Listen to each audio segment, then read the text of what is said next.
택함받은 백성들은 영생을 주시기로 작정된 사람들입니다. 다시 말하면 우리 하나님께서 영원히 천국에서 함께 살 사람으로 그렇게 작정한 그런 사람들이에요.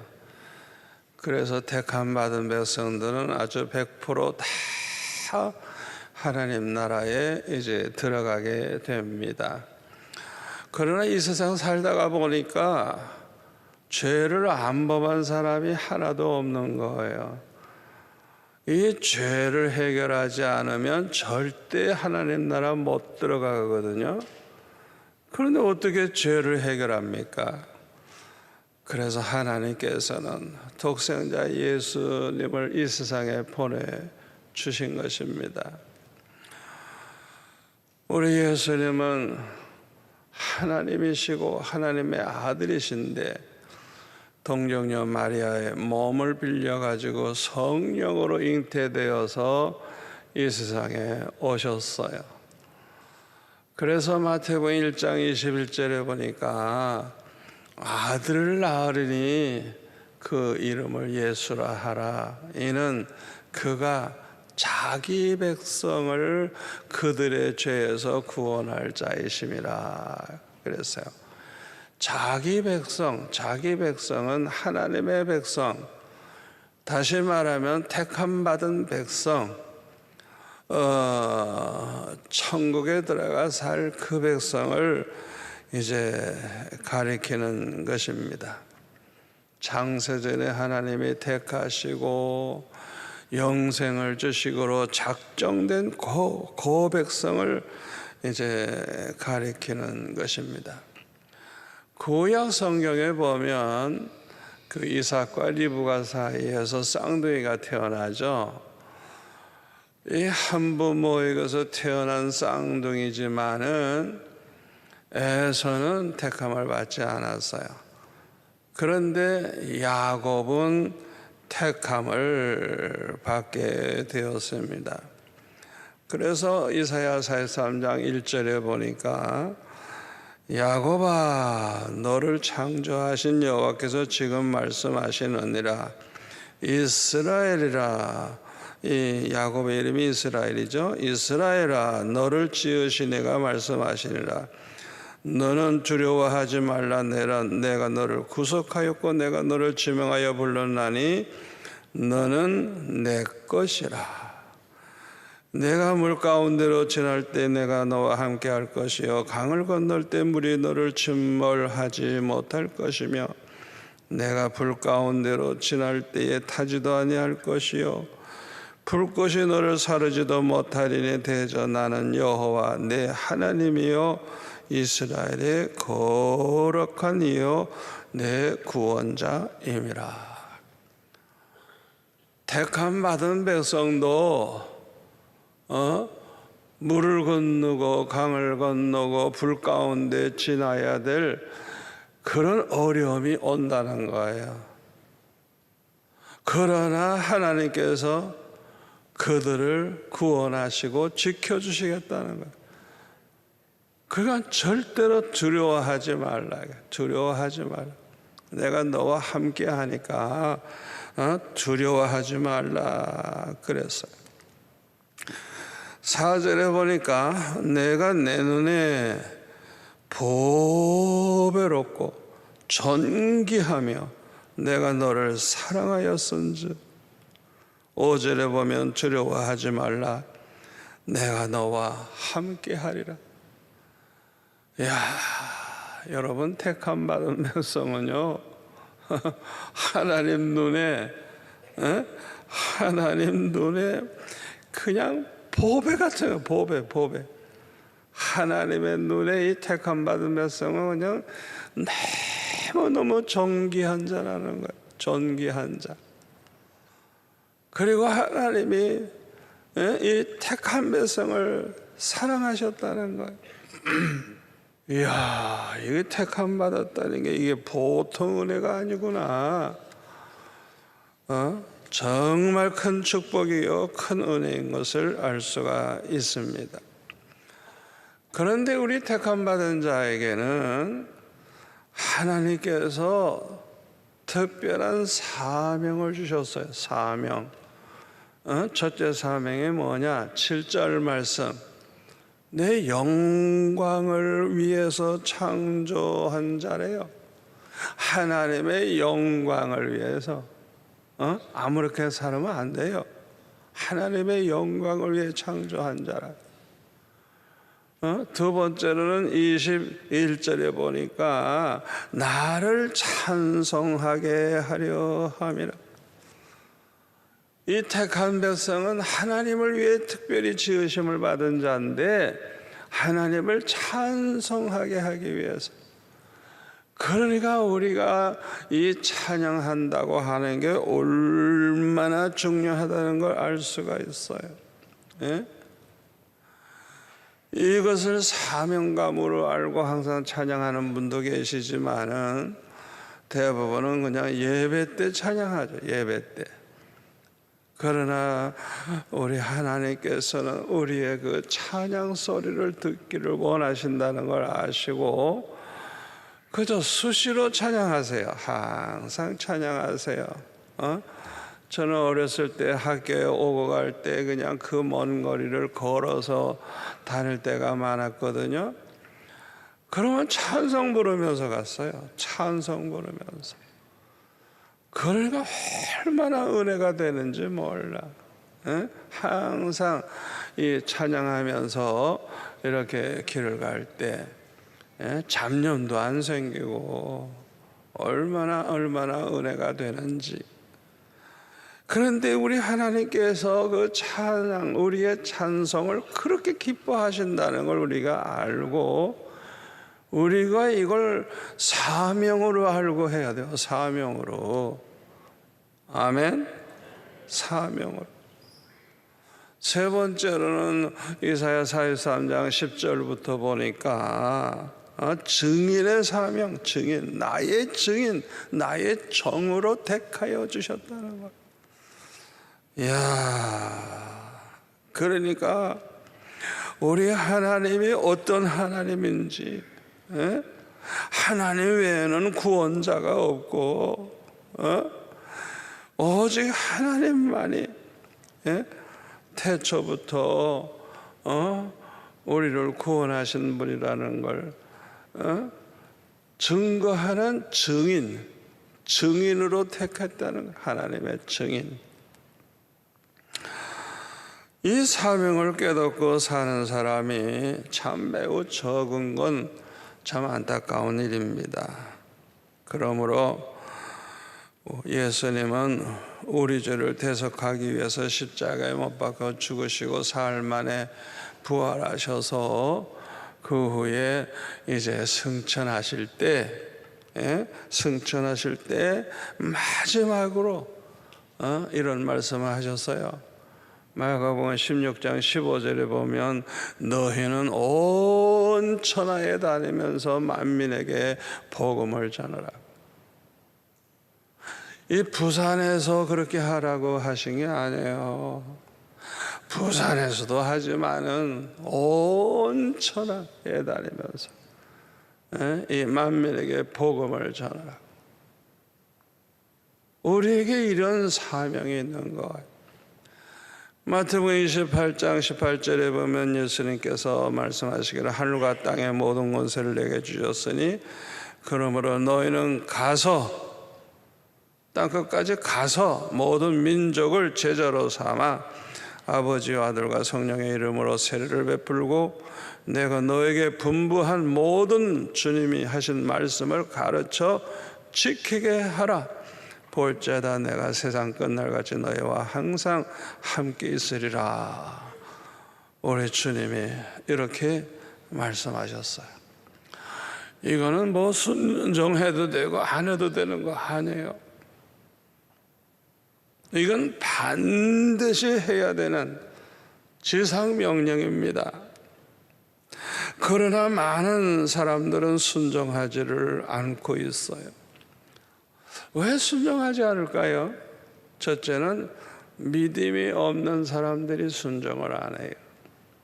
두 번째로는 성령으로 거듭나지 못한 사람, 무엇보다도 성령의 충만함을 받지 못한 사람들은 이 사명을 다하지를 못합니다. 진심으로 예수 믿어 구원받았다면 그 사람은 성령으로 거듭난 사람이고 그 사람 안에 성령이 계세요. 이 성령으로 말미암아 믿음을 가지게 되는데, 이 믿음을 가지게 된 사람들은 우리 하나님, 우리 주님이 어떤 분이시라는 걸 알게 돼요.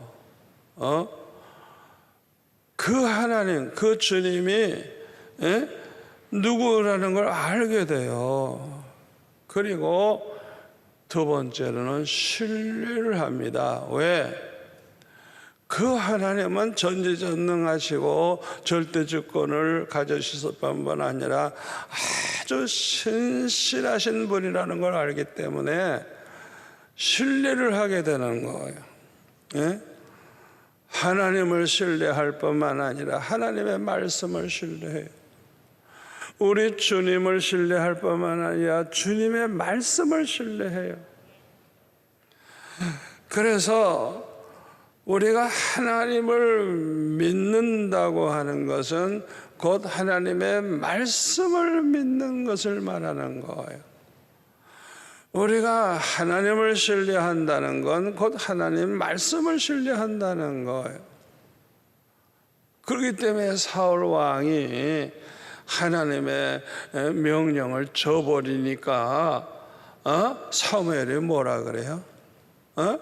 왕이 여호와의 말씀을 버렸으므로 여호와께서도 당신을 버리셨나이다. 그러니까 말씀을 저버리는 사람은 하나님을 저버리는 거예요. 이야, 우리가 이걸 알고 살아야 됩니다. 그래서 요한복음 3장 16절에 보면 하나님의 세상을 이처럼 사랑하사 누구든지 저를 믿는 자는 멸망하지 않고 영생을 얻게 하려 함이라. 누구든지 믿기만 하면. 그러나 36절에 딱 넘어가서 보면 뭐라 그랬어요? 아들을 믿는 자에게는 영생이 있어요. 근데 믿는다고 하면서 순종은 또 안 해. 이런 사람은 영생을 보지도 못하고 도리어 하나님의 진노가 그 위에 머물러 있다는 것. 빨리 회개해야지. 회개 안 하면 하나님의 진노가 있다는 것. 그러니까 하나님을 정말 신뢰하는 그런 믿음을 가진 사람은 그 하나님을 정말 믿고 신뢰하기 때문에 무조건 말씀대로 순종하게 돼요. 순종. 뭐 100% 순종할 수 있는 사람은 없지만은 이 택함 받은 백성들의 특징이 뭔지 압니까? 100% 순종하려고 얼마나 애를 쓰는지 몰라요. 그런데 성령의 도우심을 받으면 자원에서 기쁨으로 순종해요. 기쁨으로. 억지로가 아니고 자원에서. 다니엘과 같은 믿음의 사람은 아예 목숨 걸고 하나님 말씀대로 살아요. 우상을 만들지 말고 절하지 말라. 하나님의 말씀 지키려고 우상 앞에 이렇게 바쳤다가 먹게 해주는 그거 안 먹기로 하잖아. 아예 죽을 각오. 그렇게까지 그냥 철저하게 말씀대로 살려고. 이런 다니엘을 하나님께서 지혜를 주시되 그냥 그 나라의 모든 박사들 합친 것보다 10배나 더한 지혜를 주시고 다니엘을 높여가지고 그냥 그 나라의 총리가 돼서 죽을 때까지 총리하죠. 죽을 때까지. 하나님이 그렇게 그를 사용하시는 거예요. 세 번째로 믿음이 있는 사람은 하나님을 사랑하게 돼요. 주님을 사랑하게 돼요. 그것도 마음을 다하여 목숨을 다하여 뜻을 다하여 그냥 하나님을 너무너무 사랑하게 돼요. 그렇기 때문에 믿음이 있는 사람들은요, 하나님을 위해서 살고 싶은 마음을 가지게 돼요. 주님을 위해서 어떻게 하면 하나님이 가장 기뻐하시는 일을 할까 하는 그런 소원이 생겨요. 소원, 그런 꿈이 생기고, 그래서 그런 계획을 막 세우고 살아가게 되죠. 그래서 택함 받은 백성들은 누구나 다 주님과 복음을 위해서 이제 살게 되는 것입니다. 저 같은 경우에도 예수 믿고 구원받아서 이제 은혜 가운데 살 때 그냥 어떻게 하면 주님이 가장 기뻐하시는 일을 하다가 주님 만날까 생각해 보니까 전도하는 것이 제일 주님 기쁘시게 하는 것이라는 걸 깨닫고, 아니 지옥에 갈 영혼들 살려내는 거, 그거보다 더 주님이 기뻐하실 게 어디 있어요? 그래서 그때부터 저는 아주 열심히 그냥 전도를 하기 시작을 했죠. 우리가 이와 같이 주님을 위해서 복음을 위해서 살다가 보면 반드시 고난이 있어요. 그런데 믿음이 있는 사람들은 이 주님을 너무너무 사랑하기 때문에 그 고난을 영광으로 생각해요. 영광. 그래서 사도행전 5장 40절부터 보면은 사도들이 복음을 전하다가 채찍질을 당하고 그렇게 고난을 받았을 때 주님을 위해서 이렇게 능력받는 자로 합당히 여기심을 너무너무 기뻐하면서 공의 앞을 떠나서 그 다음에는 그냥 날마다 성전에 있든지 집에 있든지 예수는 그리스도라고 가르치고 전도하기를 그치지 아니했다. 채찍에 얻어맞으면서도 오히려 그걸 영광으로 생각하고 너무너무 기뻐하고 더 열심히 이 죽을 각오 없이는 이렇게 못하겠죠. 어떻게 이렇게 믿음으로 살 수 있습니까? 그 사람 안에 성령이 계시기 때문에. 아멘. 택함 받은 사람들은 영생을 주시기로 작정된 사람들인데 모두가 다 이렇게 믿음의 사람이 되는 것입니다. 어떻게 그렇게 믿음의 사람이 되느냐? 하나님께서 택한 백성들에게는 성령을 보내주시기 때문에. 아멘. 그래서 이 성령으로 다 믿음을 무장하게 되고 거듭난 자가 되고 하고 축복을 받게 하시는 것입니다. 갈라디아서 3장 13절부터 보면은 그리스도께서 우리를 위하여 저주를 받은 바 되사 율법의 저주에서 우리를 속량하셨으니 기록된 바 나무에 달린 자마다 저주 아래 있는 자를 하였음이라. 이는 그리스도 예수 안에서 아브라함의 복이 이방인에게 미치게 하고 또 우리로 하여금 믿음으로 말미암아 성령의 약속을 받게 하려 함이라. 우리 예수님께서 자기 백성들을 그들의 죄에서 구원하기 위하여 이 세상에 오셔서 십자가에 못 박혀 죽으심으로 죄 문제만 해결된 게 아니에요.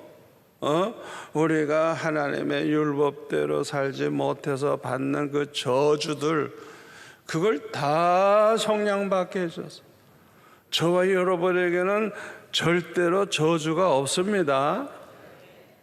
아멘. 저주가 없어요. 저주가. 그리고 아브라함의 복, 저와 같은 이방인들도 아브라함의 복을 받게 하시고, 세 번째는 뭐예요? 성령의 약속을 받게 해서, 성령의 약속.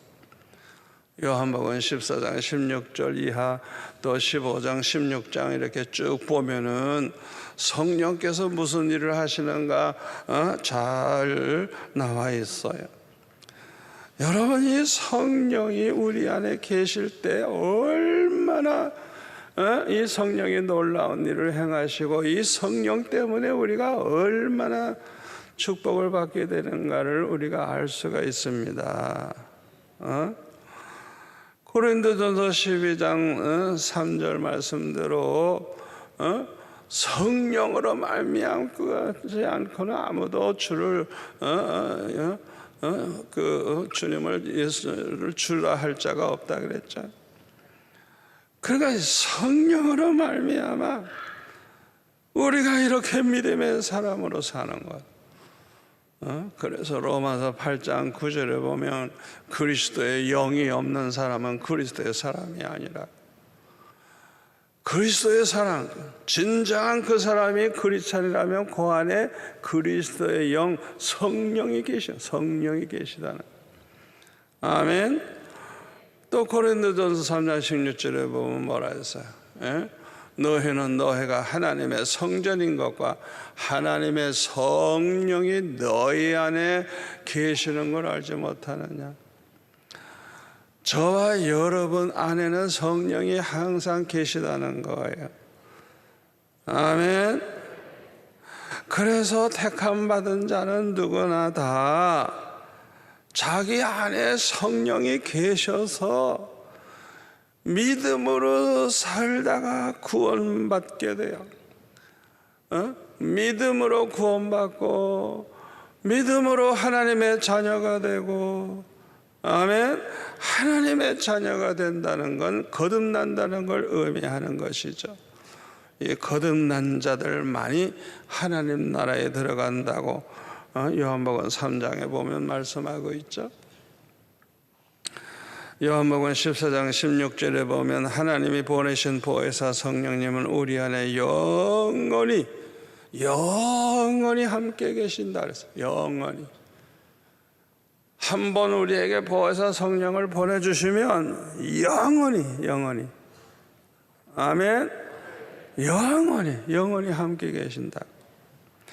그러므로 이 택함 받은 백성들은 항상 성령이 계시기 때문에 이 성령으로 말미암아 하나님이 누구고 예수님이 누구고 성령이 어떤 분인지 알게 돼요. 알게 돼.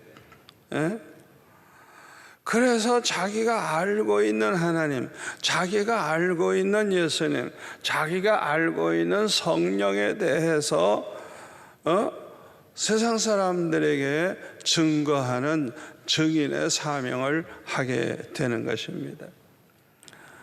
특별히 사랑하는 사람에게 우리 주님을 증거해서 구원 얻게 하려고 하죠. 그들이 지옥 가는 걸 어떻게 볼 수가 있겠어요? 그런데 성경에 보니까 예수님의 제자들까지도 담대하게 증거하지 못했어요. 왜 그랬을까요? 믿음이 너무 작기 때문에 그래요. 믿음이 너무 작아서.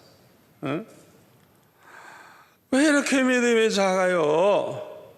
성령의 충만함을 받지 못했기 때문에 그래요.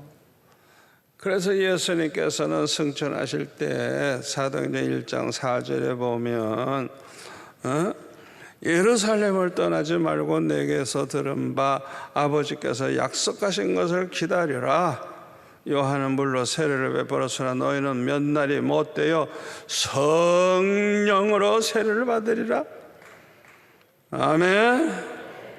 8절에 보면 오직 성령이 너희에게 임하시면 너희가 권능을 받고 예루살렘과 온 유대와 사마리아 땅끝까지 이르러 내 증인이 되리라.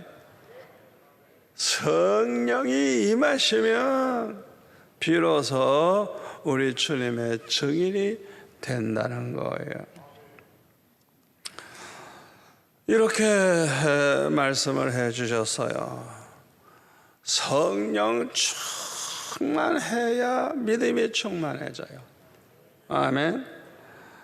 그래서 사도행전 1장 14절에 보면 여자들과 예수의 어머니 마리아와 예수의 아우들과 더불어 마음을 같이 하여 오로지 기도에 힘쓰니라.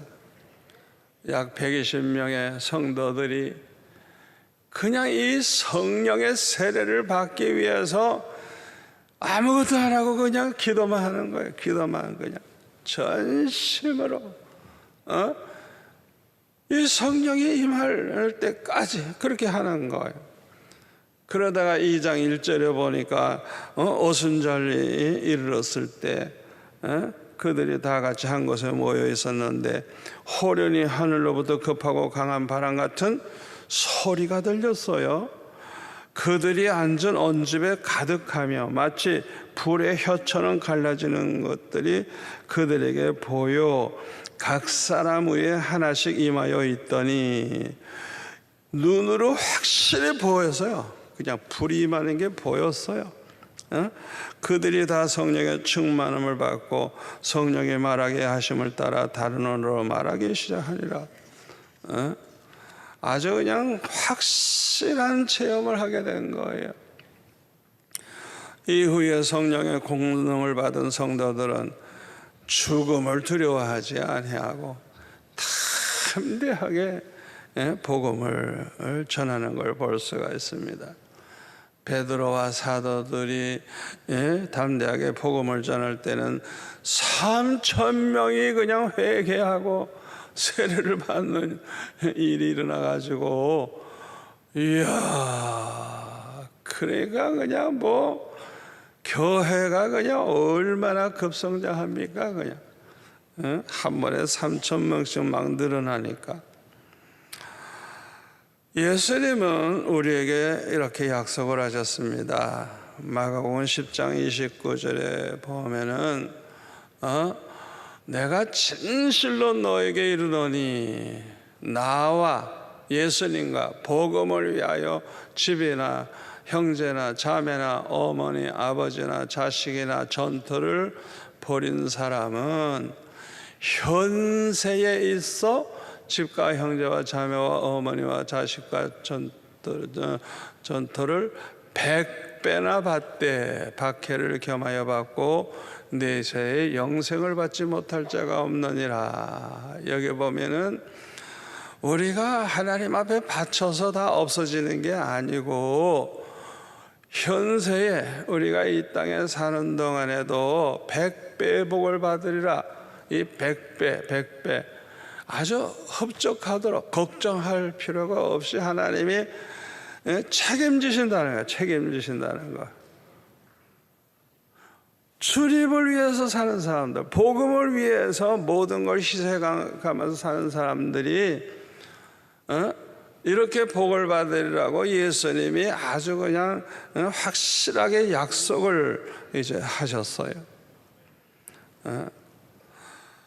그래서 이 택함 받은 백성들은 반드시 주님과 복음을 위해서 이제 살게 된 것입니다.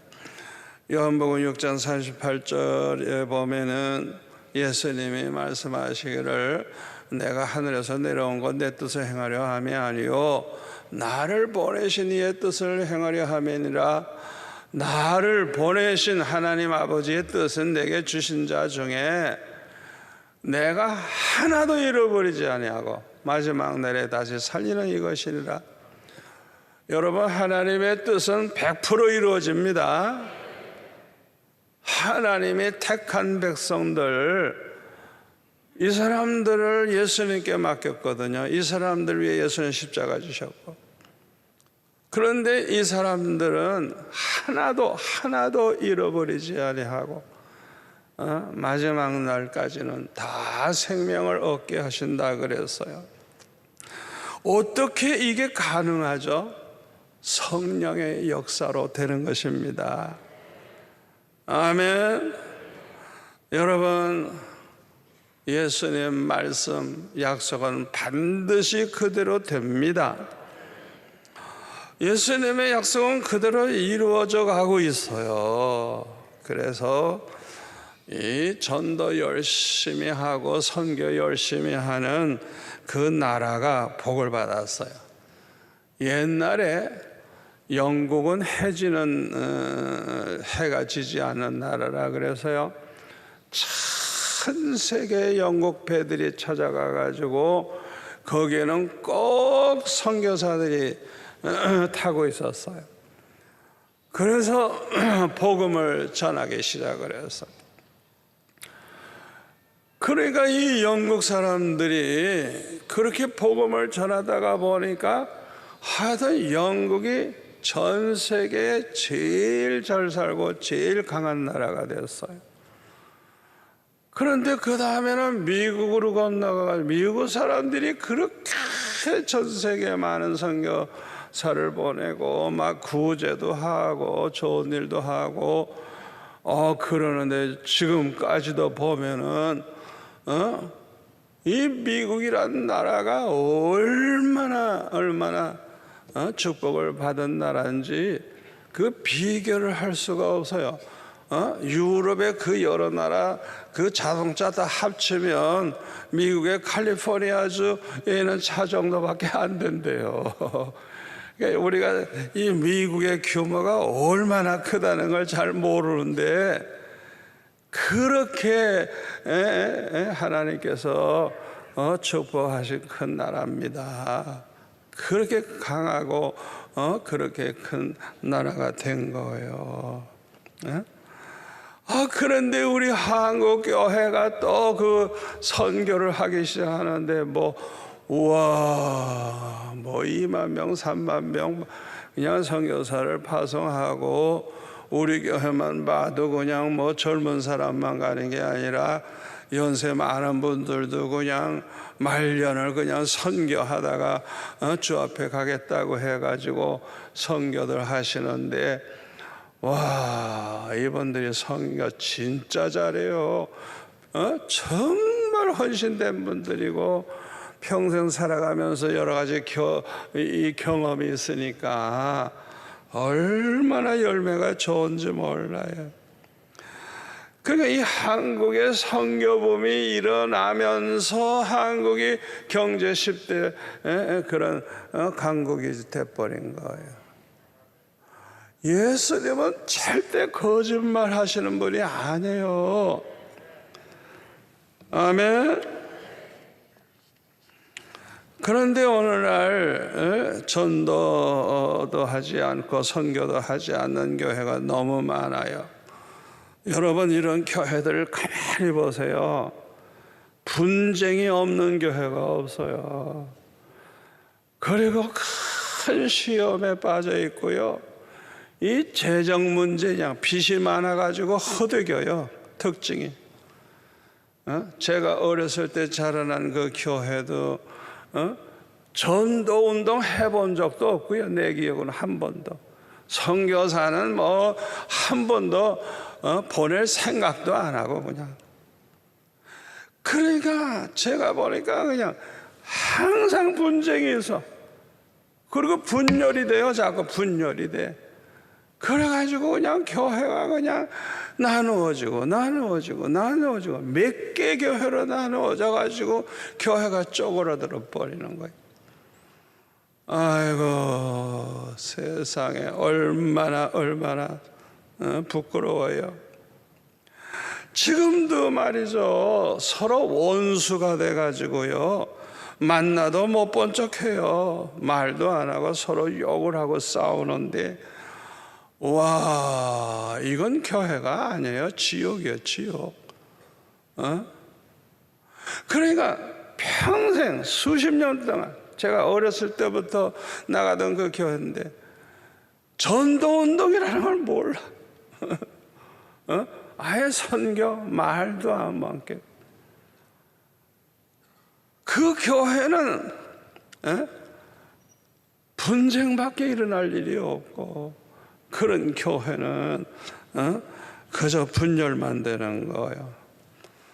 여러분, 이거 해결책이 뭔지 압니까? 기도 운동이 일어나야 됩니다. 입 다물고 기도해야 돼요. 요들이 그냥 말이 많아가지고 그냥 맨날 말 많이 하다 보니까 이간질하고 싸우고 그냥. 이 말 많이 하는 사람들은 절대 기도에 집중할 수가 없어요. 입 다물고 기도만 하면 해결돼요. 성령이 다 해결해버려 그냥. 아멘. 그리고 두 번째로는 이제라도 전도운동 하는 거야. 전도운동. 선교사 한 명이라도 보내는 거야. 주님의 지상명령을 이제부터라도 지키는 거예요. 그러면 성령이 다 해결해 주셔서 교회가 문제가 사라지고, 교회가 기도에 집중하고 선교에 집중하고 전도에 집중하다 보니까 그냥 교회가 그냥 은혜가 충만하고 부흥하는 그런 교회가 될 줄로 믿습니다. 여러분, 우리 수영로교회는요, 주보를 보시면 첫 번째 그 주보를 보시면 선교교회예요. 이름이 선교교회. 그리고 주보의 앞에 보면 한쪽은 선교사 100명, 한쪽은 농어촌교회 100교회. 내 마음속에 적어도 선교사 100명 보낸다 이거. 적어도 이 농어촌교회 예배당 없는, 교회 없는 지역에 교회를 세우거나 또 그 교회들을 우리는 돕겠다 이거예요. 그리고 저는 부산 복음화, 민족 복음화, 세계 선교, 이걸 그냥 저는 그냥 항상 강조하고, 그러다 보니까 우리 성도들이 그냥 항상 기도할 때도 그런 기도를 했어요. 그게 우리 수영로교회입니다. 제가 2가정 데리고 처음에 시작을 했는데 이제 교인이 좀 생기니까 제일 먼저 한 게 뭐냐, 9시 기도 운동이야. 오전 9시, 밤 9시 되면 1분이라도 기도하자 이게. 어디 있든지 뭘 하든지 잠시 9시 땡 하면 그 시간에 교회를 위해서 기도하는 운동을 일으켰어요. 그런데 그 다음에는 청년들이 한 10명쯤 되는데 이분들이 하루에 한 번씩 교회 와서 기도하는 운동을 하는 거예요. 제가 그걸 어떻게 알았냐 하면 그냥 명단을 이렇게 한쪽에 붙여놓고 왔다 간 분들이 이렇게 사인을 하는 거야. 그런데 저녁에는 퇴근하고 온 사람들이 이렇게 여러 명 모이니까 또 같이 기도해. 우와, 이 젊은이들이 이렇게 하루에 한 번씩 교회에 나와서 기도하기 시작을 하더니 불이 붙는데요. 그냥 숫자가 늘어나는데 주일날마다 대회 끝나면 라면 끓여 먹고 1시간 성경 공부하고 해운대 가서 전도하기 시작을 하는 거야. 자발적으로. 그리고 얼마나 기도들을 많이 하는지, 이 청년들이 산상기도를 또 해. 산상기도. 지금도 산상기도 있죠. 그리고 토요일과 주일날에는요, 전도를 하러 나가는데 부산역, 영도산 공원, 또 해운대 이런 데 그냥 나가가지고 전도를 하기 시작하는데, 우와, 계속 그렇게 하다가 보니까 얼마나 담대한지. 어떤 청년은 버스 종점에서부터 저쪽 종점까지 왔다 갔다 하면서 버스 안에서 전도하는 거예요. 또 그 수영 로타리에 술집이 많아서요, 그러니까 아예 술집에 들어가서 또 전도지를 주고 전도하는 거예요. 그러니까 술집들이 다 문 닫더라고. 요새 우리가 옮겨오니까 또 많이 생겼더라고.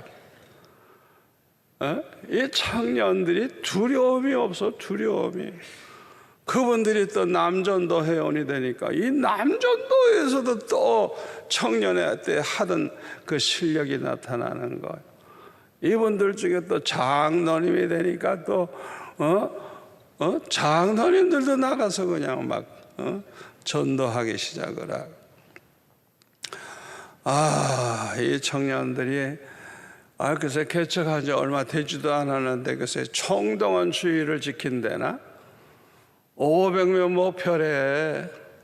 막상 그날 보니까 한 600여 명 나왔어. 그냥 뭐 어떻게 어디 앉을 데가 있나요? 그냥 와. 그러니까 그 다음에는 또 1000명 목표로 총동원하더라고.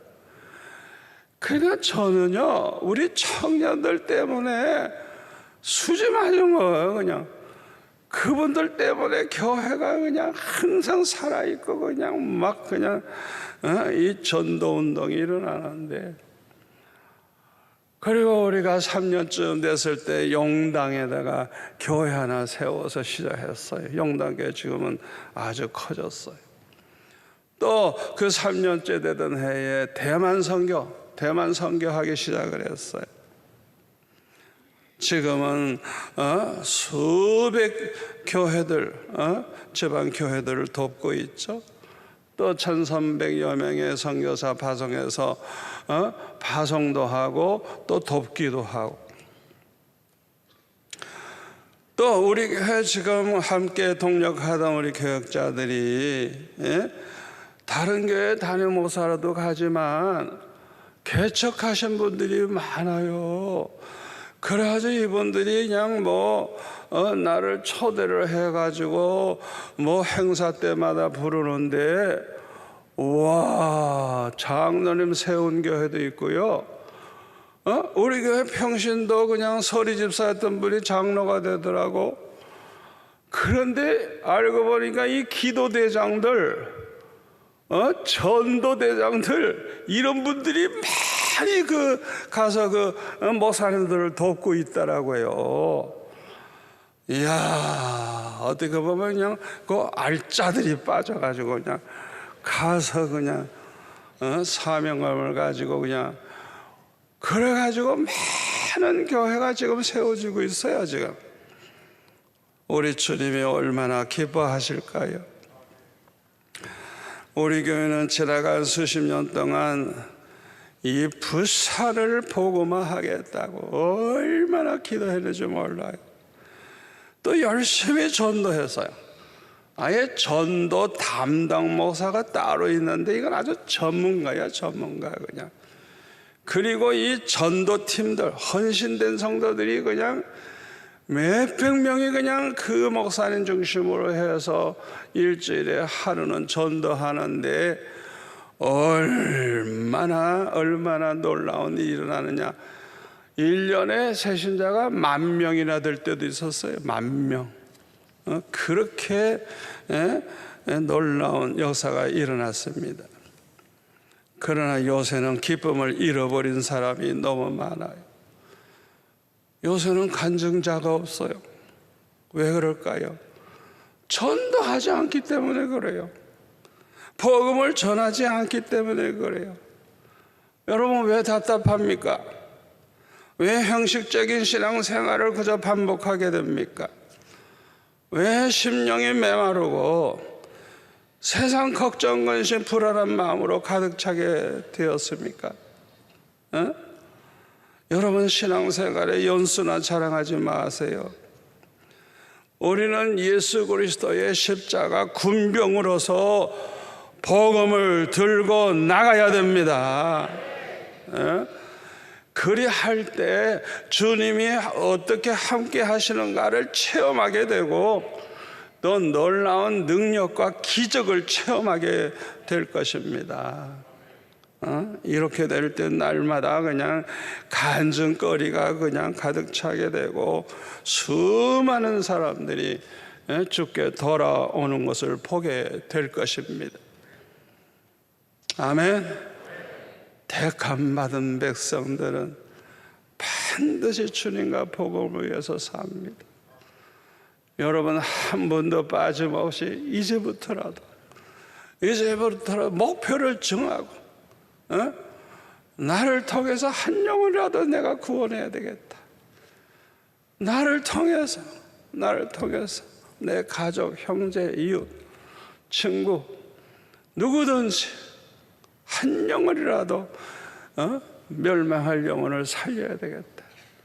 그런 생각을 가지고 기도하시고 노력을 하시고 헌신하시면 반드시 열매가 나타날 줄 믿습니다.